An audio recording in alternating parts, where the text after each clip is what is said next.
Hello, everyone, and welcome back to the podcast. Today, I'm joined by Dayton, a passionate communicator, a leader, and a dedicated Toastmaster. Through his journey with Toastmasters, Dan has developed not only the art of public speaking, but also the skills of authentic leadership, mentoring, and helping others find their voice. Beyond the stage, he shares his insights through his newsletter, which I've thoroughly enjoyed reading, where he explores leadership, growth, and the habits that drive achievement. So, this episode will be jam packed with leadership lessons. So, Dan, an honor to have you on the show. So, thank you so much for joining us. Thank you so much for having me on, Sid. This has been a long time coming, and I'm super excited to be here today with you. Thank you for Yeah, having me on. you're welcome. So, Dan, let's kick off. If you could give us a little more insights about your personal life, your corporate or business journey, so our listeners can get to know you a little bit more. Well, I think that's probably you spoke about leadership lessons today, and I do think that one of the biggest leadership lessons I've learned is getting to know yourself and understanding why you do the things you do. So I've done a little bit of self study, I suppose, and to really understand why and who I am today, as I work in the Amazon space as a sort of marketing, and I'm a Toastmasters division director, so responsible for 21 clubs. Uh, and looking back at how I ended up there, I think I have to go back to sort of my secondary school education. I went to something called grammar school. And in the UK, there are certain schools that are grammar schools. It's only in certain counties. And basically, at the age of about 10, you can take an exam that you have to pass.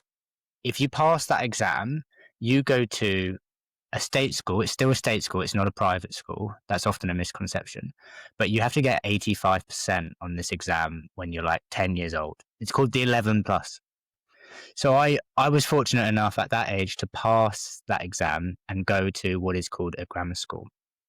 And so from a very young age, from about 11, all I hung around with were people that were extremely academically smart, very sporty, and very achievement focused. So that would explain the newsletter now called the Achievement Code, I think. And to put that sort of into perspective, like the people that went to my school were people like Jimmy Carr, the famous comedian, Luke Donald, yeah, Jimmy Carr, Luke Donald, the European Ryder Cup captain of this year. Who else went there? T.S. Eliot, the famous poet, Matt Dawson, Lions and England rugby player. So those were the kind of people I hung around with, and what was not hung around with. They were older than me, but you were aspiring to be like from a very young age. And I think my school really, really pushed that achievement narrative. So that's where all the achievement focused and being very strong willed and determined comes from. And then what I learned when I was there was that you'd get pushed into subjects that you were good at. So I was naturally pushed into languages. I loved Spanish and French. And I had a wonderful teacher called Mr. Gee, and Mr. Gee was amazing. And he would always support me. He would always encourage me. And I can remember in class one day him screaming when I said the word however in Spanish, which was sin embargo. And he goes, Dan Dayton, typical GCSE A-star standard. And I've never forgotten that. Never forgotten that. So from a really young age, yeah, it was achievement focused. And that eventually led me to a kind of crossing of paths with my school and my parents, where I went to university and actually studied law and Spanish. Now, the reason for that was because this was such a achievement focused school. They didn't believe I could get employed with my Spanish skills, so I had to do something hard alongside it. So I went to university. I studied law and Spanish, and that theme of enjoying the communication, the arts, and the humanities just continued. I didn't enjoy law. I hardly went to those classes. and I loved the Spanish. And I remember just feeling at home in this arts and humanities and the communication classes. And I should have, and all along the way, there were these lessons that were like, Dan, you like communication, you like speaking and communicating with others, do that. But I never did. And I listened to everyone else basically. And then I took a job in law for 3 years working in compliance. And it's just like, I don't know why I did that, and I did that, and nothing. It just didn't work. You know, when you turn up to work and it isn't what you're passionate about, I think even if you don't say it out loud, people know. Mm-hmm. You can see it in their work, right? Yeah, see it in their work. They see it in how you communicate with them. I was never going to be a leader in that domain. So 3 years in, I think COVID struck, and there was two really big changes for me. I think there was a big focus on doing what was right for me. And I still hadn't at this point worked out it was communication, but I started looking at selling on Amazon, which was like buying and selling products and communicating that to an audience of people that would then buy from you. And I loved it. I loved the whole thing, like going to China, buying products from China, turning them into a brand, and then putting them online and designing the product and positioning it in a certain way to an audience. And I loved all that. And I was like, that's pretty aligned with my sort of upbringing and what I've enjoyed doing. And that would allow me to work internationally. So so I did that. And then I also joined Toastmasters. That was the first time I think I've never, or I stopped feeling lonely, because I think all my life I'd been looking for a group of people that took communication and leadership as seriously as I had. And I just didn't realize that existed that whole time. And the first day I stepped into that room, I was like, wow, like this is home. Like this is where I want to be. And so that brings me up to where I am now. I work on Amazon for an Amazon agency, but really I think my passion is communication and leadership. And that's reflected in, I think, my Toastmasters journey and writing the achievement code. Yeah, definitely. Wow. And also says a lot about your trophies behind you as well. So all the achievements. Yes.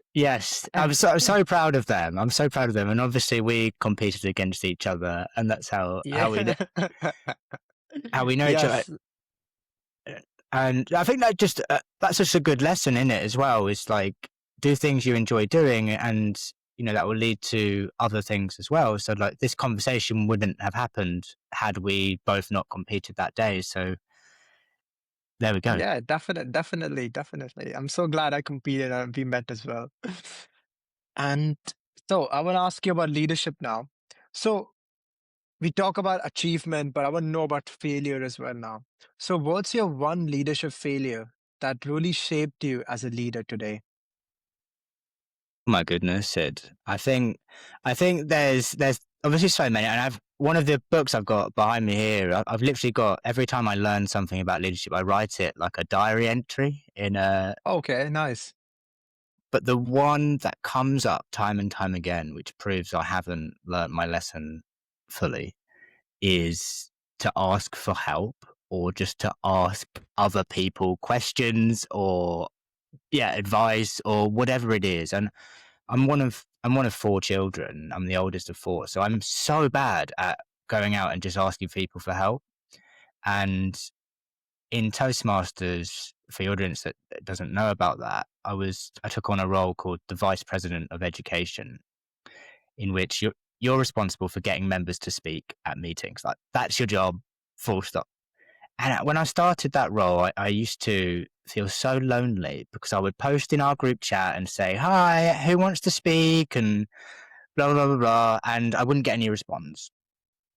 And it was like, it took me a few meetings of being very stressed and not really getting a meeting together to realize that posting in a group is not really asking. It's a very lazy, I don't know, impersonal approach. So I started to reach out to people and ask them questions, and suddenly the agenda started getting filled.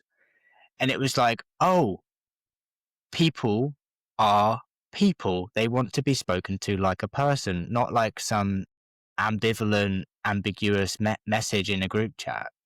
So yeah, that was probably it. Is treat people like people and ask them directly rather than sending group messages.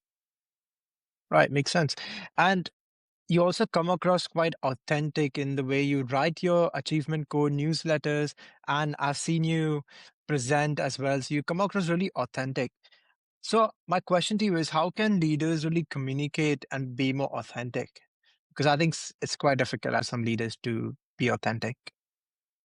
Thank you, Sid. Well, that's definitely something you have too, by the way. Thank you. So there's no way you would have had the success with this podcast had you not been being yourself. So I will tell you why I think that is in my style, and hopefully it will match. But the trick is you have to tell me if you're the same. Okay. So I already referenced self study, and I think some people don't like the idea of studying yourself or being self aware.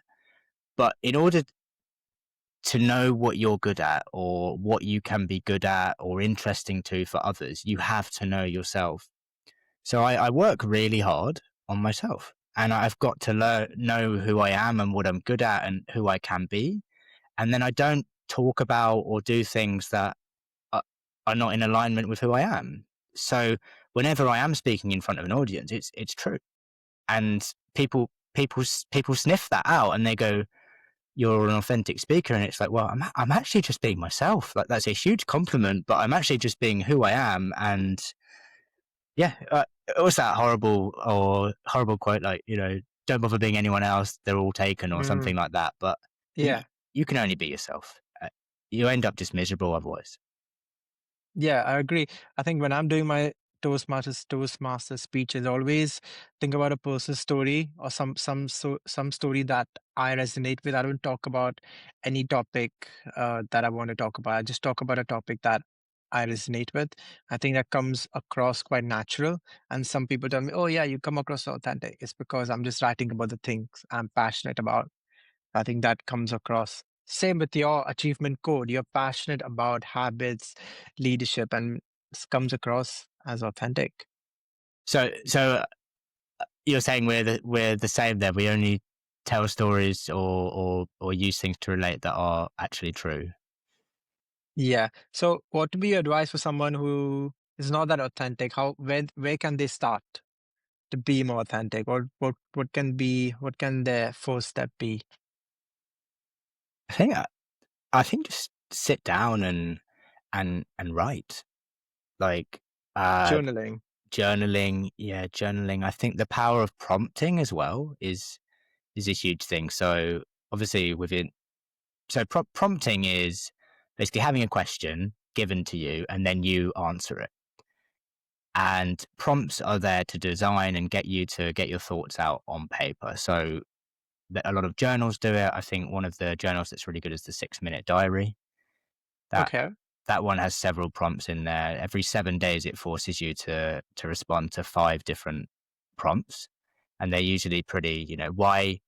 Why do you do this, or when was the last time that you smiled? And you think, oh, I didn't realize Yeah. that. So nowadays with AI, you could literally just type into an AI tool and say, give me 5 prompts that will help me build my self awareness, and and then do that and journal on that. I think, and then actually telling, once you've done that, like start telling people, be like, oh, yeah, I actually did know that, or I learned that through this personal story. And once you get good at starting to tell personal anecdotes and stories, people start relating to you and remember you for those stories rather than these like, I know that. It's like, but how did you know that? I think people like to know the story and the why behind it. That's a good one. I like that one. Thanks, Dan. And I was going through your LinkedIn and you said this quote that I really liked. You said, ask your team's opinions first before offering your ideas. So, why do you think this is a good strategy? Why does it work? Well said. I'm honoured, firstly, that you've read that. When did I write that on my LinkedIn? I remember it was part of my research. Well, thank you for doing your research. I think I wrote that a while ago, but yeah. So I do remember that. So that was when I had my team and I was a president.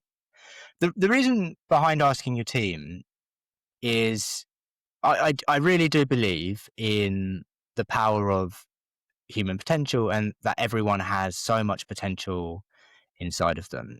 And every time I've been given a team, I've been thrilled with that team. So like, I've been given them. I'm like, wow, these people are amazing at all these things, and like it's my job to harness that and get people doing what they like doing and what they're good at. So yeah, when I had this team, I remember I was I had like 6 or 7 team members, and I just didn't have time to answer all the problems that would come up. And I soon learned that if I presented the problem to them and said, "This is what's going on. Does anyone have any ideas?" People would respond and offer their really genius ideas and thoughts and answers.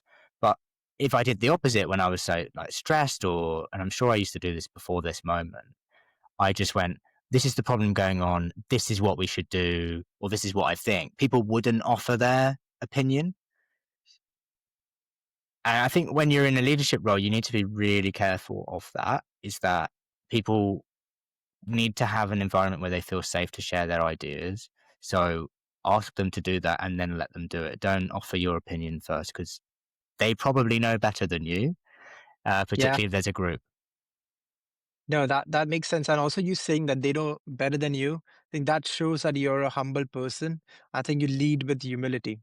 Also, letting your team share their ideas first is also humility, I think. So, what mindset shift helped you to embrace humility as a leader to help your team share their ideas first before you?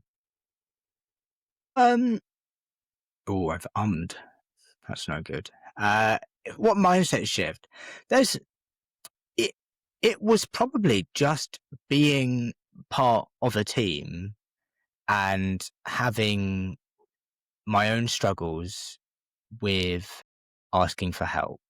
And when you spend time in a team not asking for help, and you spend hours sometimes like just wasting your time and wasting probably other people's, eventually you realize, when someone helps you out or you help someone else out when they're struggling, you realize that we need each other.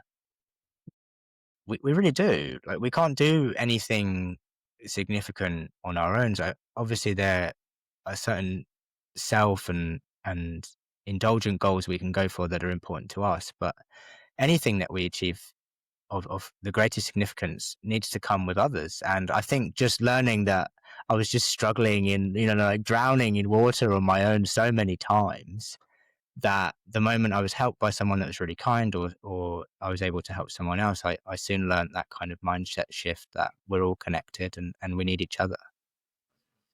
Yeah, makes sense. I like that approach of helping others. That made you realize this as well. And you said you worked on Amazon, or you worked with a third party provider, right? Is it That's for right. Yeah. Amazon? Amazon Uh, marketing agency. Yeah. right. And Amazon is huge into the leadership principles. So I would love to know, like, on working on Amazon, what have you learned about leadership? Well, always to prepare for a meeting. That's Okay, tell me more. so they have a principle, and I think, well, I'll ask you this question. Okay. When you have a Yeah. meeting, do you prepare for it? Yes, if I'm presenting, yes. But if you're attending, E- if it depends, because if I know the topic already, then I don't need to prepare. I just need to provide advice. But most of the meetings, I do go prepared. that's good. Cool. Well, I reckon you're on the more positive side of this. I think there are a lot of people that don't prepare for meetings. And And we know this because that's why you have agendas, and then you have minutes, and you have action items, etc. So in Amazon, that principle is, then sort of like a 6-page dossier round in advance of the meeting. And a meeting can only take place if that 6-page dossier has been created. And then at the meeting, at the beginning, there is literally, I think it's like 10, 15 minutes. You sit down in silence and you all read this 6-page dossier. So you're not getting away unprepared, but going to a meeting at Amazon.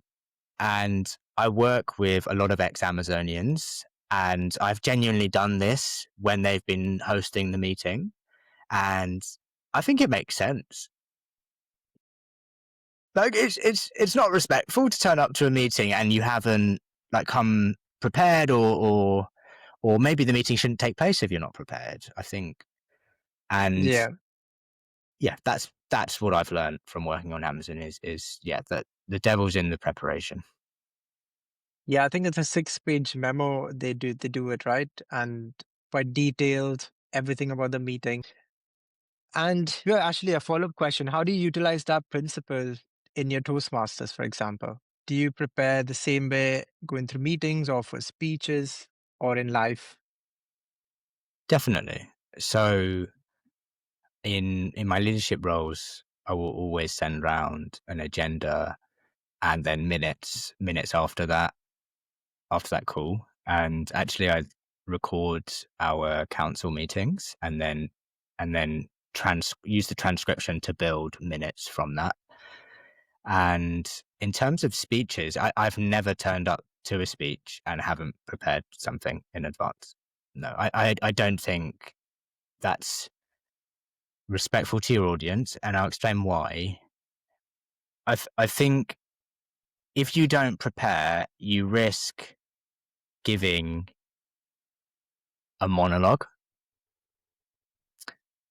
But the point in public speaking is there's two sides to it. There's speaking and there's public. So yeah, you can speak, go up on stage and speak and not give a very well thought out speech. But then you've got the Yeah. public. You're speaking to the public. So for me, I write for myself and then I'll redact or think about how I can make that more relevant for my audience, always Mm. before presenting or giving a speech. Yeah, definitely. Makes sense, man. I like how you put it as a matter of respect to others. I like that way to put the preparation side there. Makes sense. And And you also, in terms of communication, the way we're communicating right now online is quite different from the way we communicate when we meet in person. So I would love to know, like, what have you learned from communicating in person or online, or maybe both? I think if we compare the two, are you familiar with Mehrabian's model, Mehrabian's formula? No, tell me. So it's 55, 38, 7. So communication comes down to this golden ratio of 55, 38, 7, and it's 55% body language. So we communicate massively with our body. Online, that is often taken away from you. So right now we're sat down and I'm very comfortable with you, Sid. So I feel really comfortable speaking like that. But I am aware I'm probably not projecting my voice as much as I'd like to. And also, like, maybe I'm not using my hands as much as I am now because I'm consciously talking about it, you see. So it's like coming up. But what I've learned is that the body language is so important. And then it's only 7% of actually what we say is important. So if you think about it, if you're online and you're in this box and we're all in these boxes online and you're just speaking, I mean, it shows how important like seeing the other person is to communication. So in terms of online speaking, you really have to put effort in to engage with others. And so I think the best thing about online communication is to keep it, if you can, succinct and to prepare. It's like prepare what you're going to say. So it's not as engaging for others. Like people don't want to be around online in the same thing for hours and hours and hours. One of the biggest skills I learned in preparation for speech contests is, and this maybe will help audiences that go and prepare and stuff, particularly in Toastmasters environment, is I used to actually practice my speeches online at online clubs for in-person speeches. One, Interesting. Why? well, I couldn't get to all the clubs. Firstly, that would be too hard to go and visit all the other clubs. So it would enable me to go anywhere in the world and give a speech and check whether it resonated with an audience outside of my familiar audience. So, like we're in the north of England. If you're writing for the World Championship of Public Speaking, you need to be writing for the world, not the people of the north of England. And in doing that, what I learned was if you're really, really serious about a particular speech or presentation and you're giving it at home, you'll stand up. Right. Because you can't give a speech that's meant to be impactful and deliver without standing up because of that framework of 55-38-7.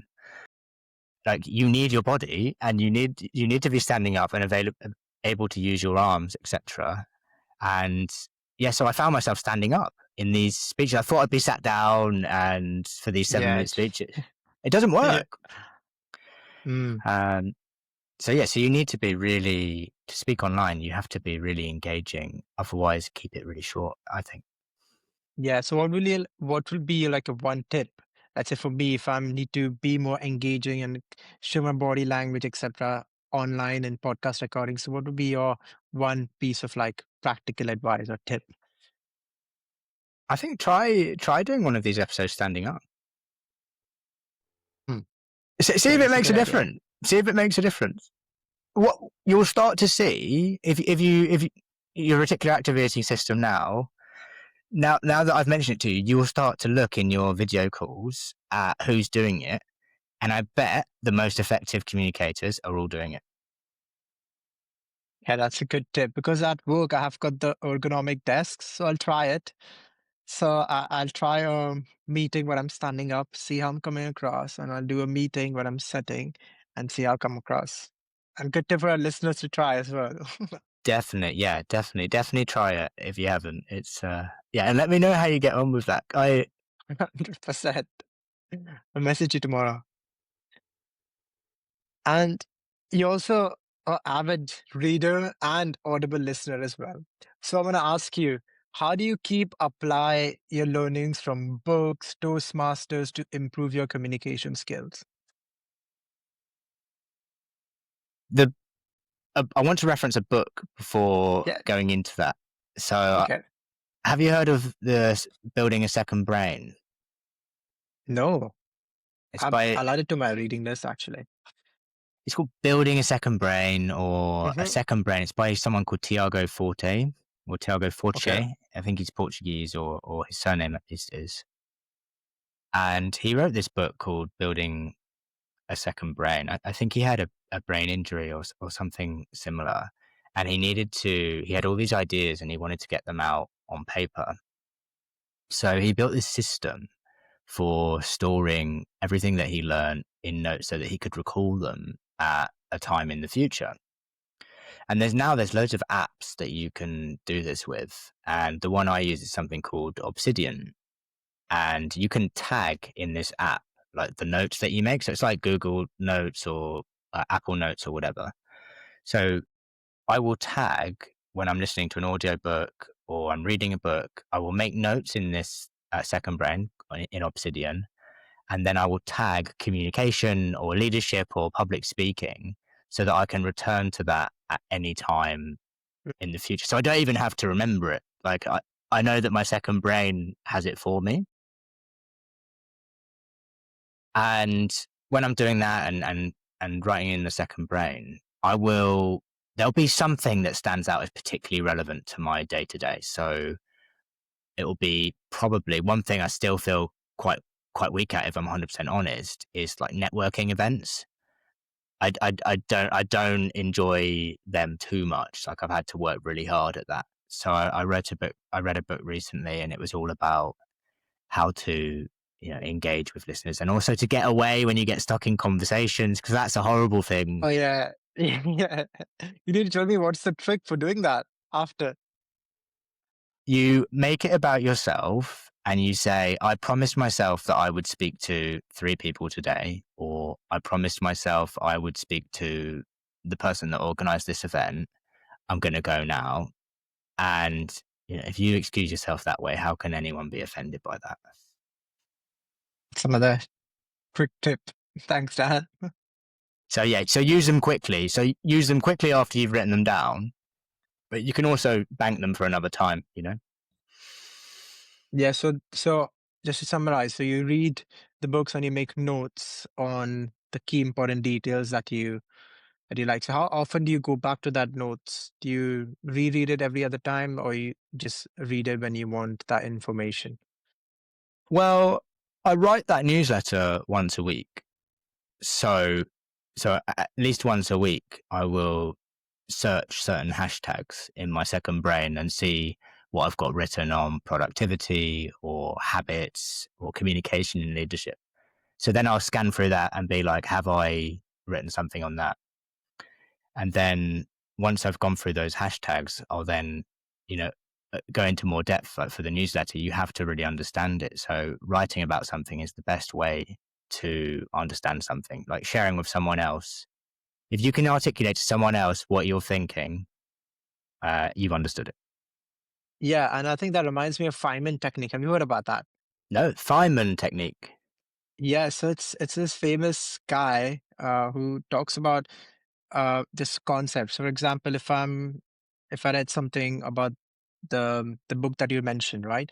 So I will write notes as if I'm explaining someone who has no clue about it. So I will detail everything, and then I'll reread it. Then it will be like a whole explanation of that topic in simple language, simple tone with all the details. That's the way Feynman. It's a Feynman technique to read and recall things, difficult, complex topics. All right, Feynman technique. How do you spell it? Yeah, so it's Feynman technique. Thank you. Yeah, I looked that up. That sounds like a very intentional way of consolidating knowledge. Yeah, and it makes sense, right? And it also forces me to get more information to check my understanding. It's like as if you're explaining a baby. If you're explaining a baby, they'll ask more follow-up questions. It's a way to like help us get more knowledge of it and write it basically. Yes, if you can articulate something very simply and in its most simple, you have to do this because of this in like one sentence, then you've understood it. But if not, the more words you use, probably the less you understand it. Yeah, 100%. And since we spoke about newsletter, I can't wait to deep dive into your achievement code newsletter. So, firstly, you credited your morning routine as a big driver for your achievement. So, tell me in detail, what does it look like and why is it so powerful? Why does it help you so much? Wow. So the morning routine, yeah, that's everything. And I've been doing the same routine for about, well, actually over 5 years now. So, have you heard of Robin Sharma? Yeah, the monk who sold his Ferrari. That's the one. So the monk who sold his Ferrari, I think that was one of his first book, I think. And he went on to write the 5 a.m. Club. And the 5 a.m. Club in it is a book of frameworks for leadership, for habit, success.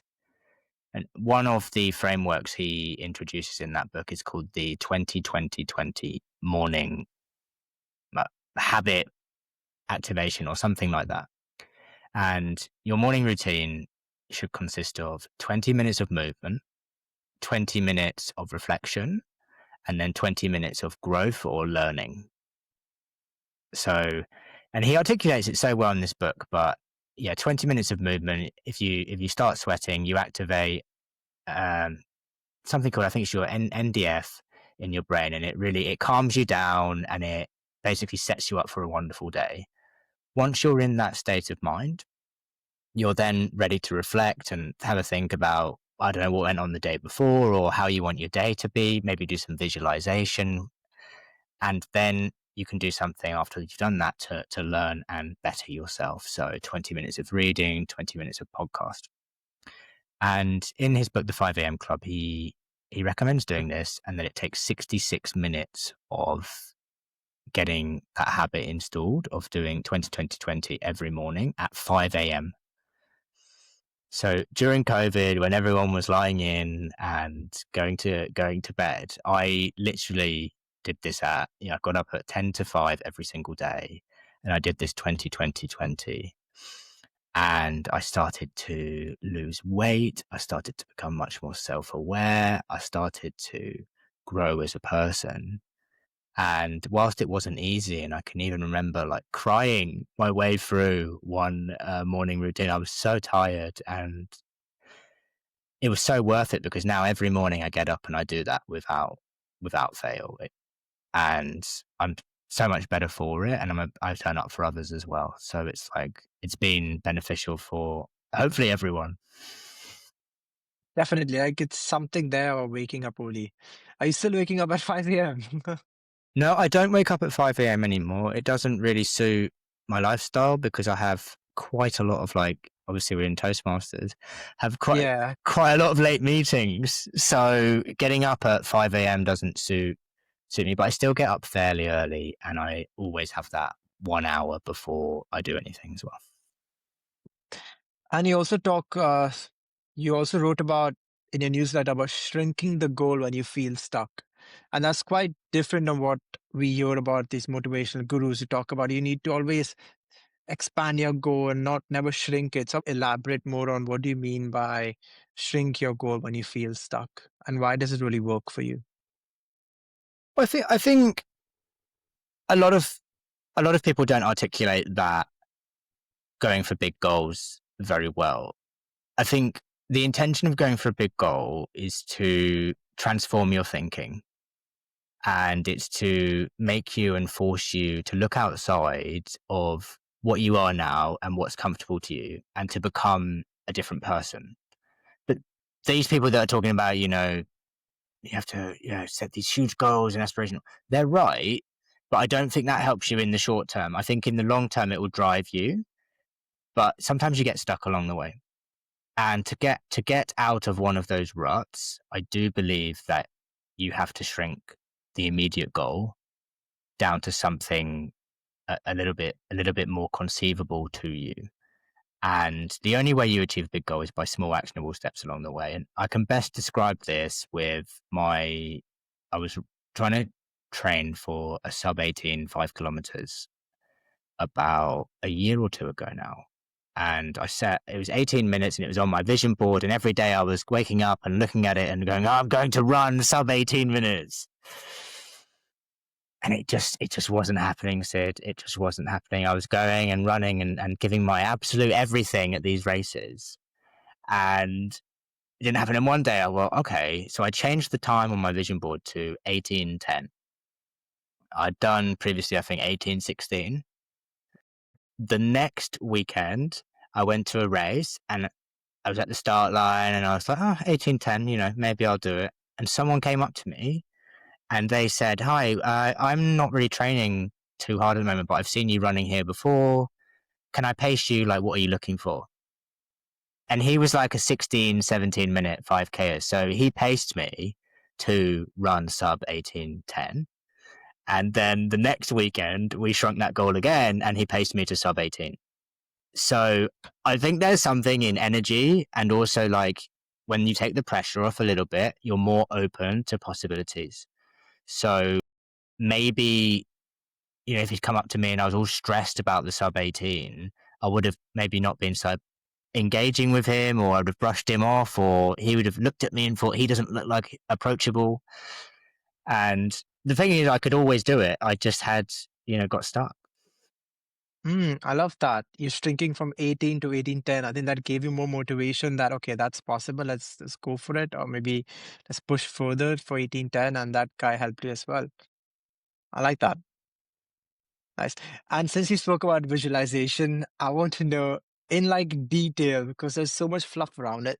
So could you walk us through how do you visualize your goals into reality?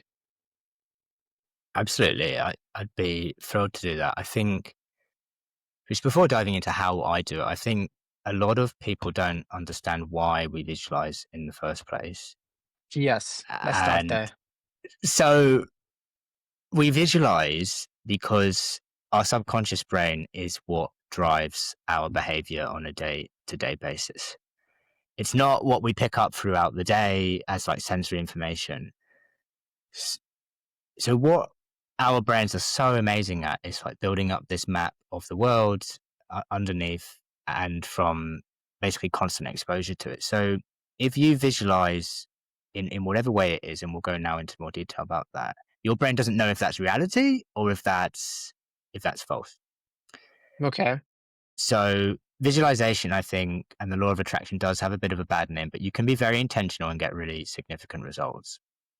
So I have previously used a vision board where I would sort of bring images in, like I said, of my running time. I used to have a guy and he was like celebrating on the finish line with his hands up like this at a running event. I've done public speaking contests and, the trophies are there to prove the point that I've done this. I've done images of a really engaging man on stage collecting trophies. Uh, yeah, loads of things. One year I went 12 in 12 countries and I put up, a map of countries I hadn't been to and my brain started to look for solutions for them. So the vision board's a good one. Fascinated.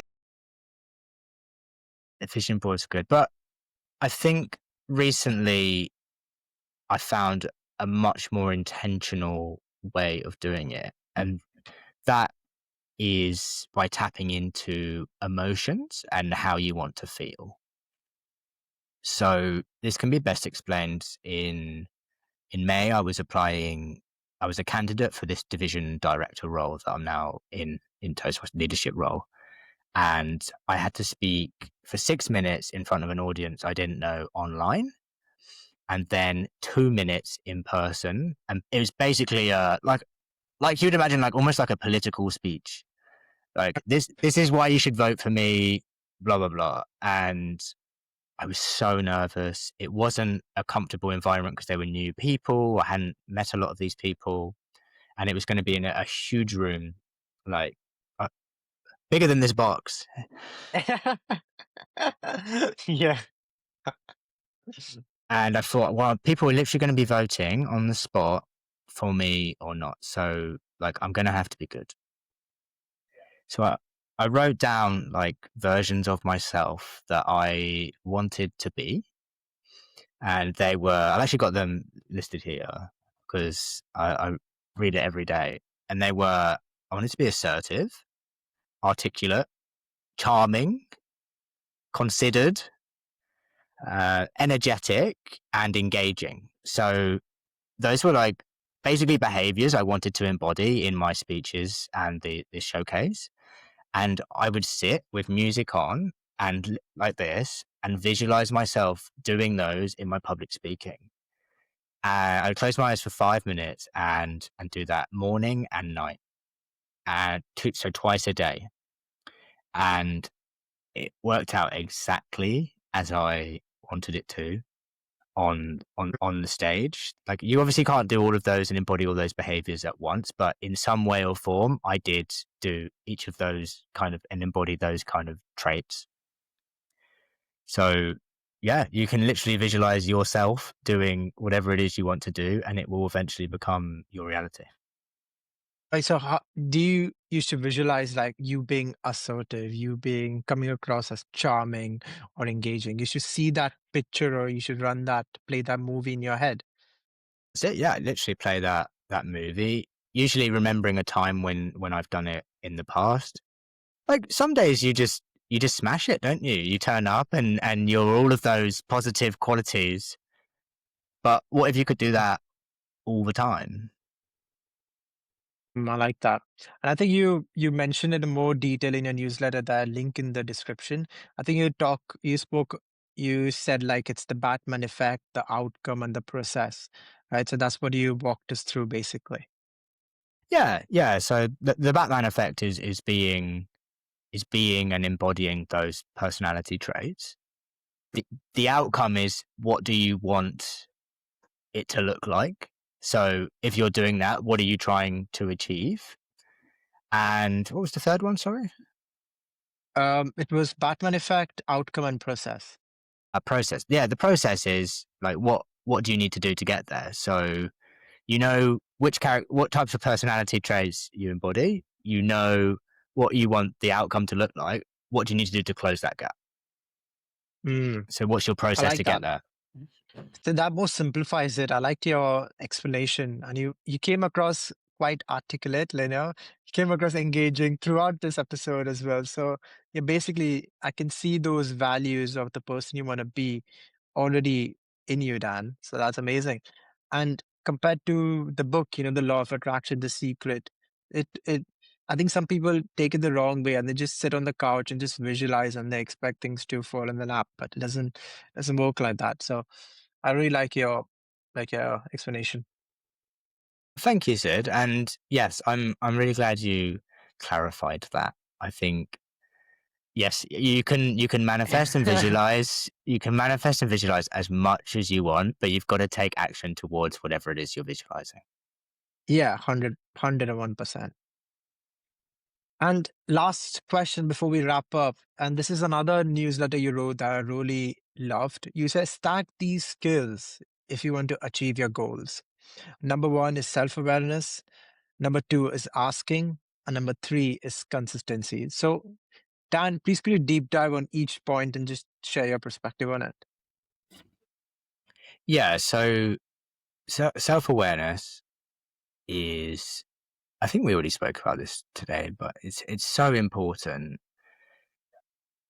If you're doing or acting in a way that is not in alignment with who you are, I believe that people sniff you out, and they might not say it to you. They might not say, I don't really believe you're meant to be asking me this question, or whatever you believe, like however you believe people, but they will not give you the response you're looking for unless you are doing something that is in alignment with who you are and what you really want to be doing. So no, until you get yourself into situations and positions where you should be and you want to be there, good things won't happen. I believe that. Not you won't have a horrible life or a horrible existence. Like you won't have a terrible, and you won't necessarily have terrible, like awful things happen to you. I don't mean it like that, but I do believe that you will have a much happier life once you get to know yourself and start doing things that you like doing. So self awareness, and then the second one was asking, right? Asking. I mean, we can't do anything on our own. Yeah. So And else, yeah, go on. go on. Sorry. No, what were you going to say? Now, I was just going to say about asking is you also said in your newsletter that everybody's free. Ask. I like that point because we always say, "Oh, I should not ask him because he's busy." But I like the way you wrote is that ask because everybody's free.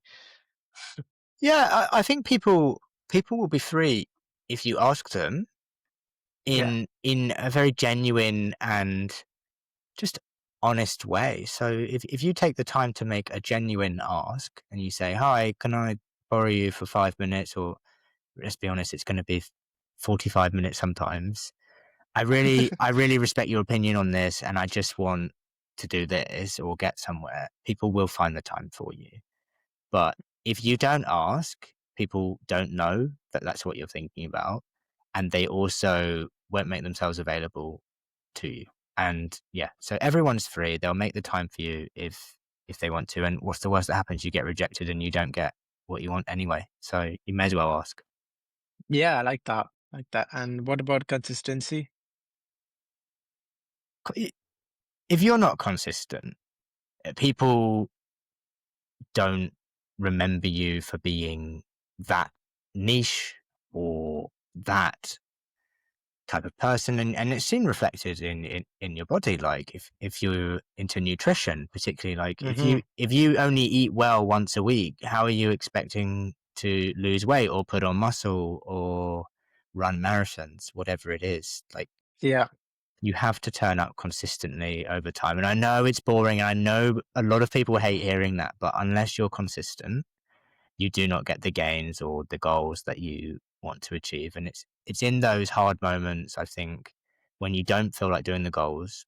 And I'm at risk of sounding like one of those cringy sort of like David Goggins or people like that impersonating him. But in those hard moments, that's when you're changing your belief system from I can't do it to I can do it, because you've proven to yourself that you're doing it. So being consistent is so important, but mainly for yourself, so that you believe you are whatever it is you're trying to be.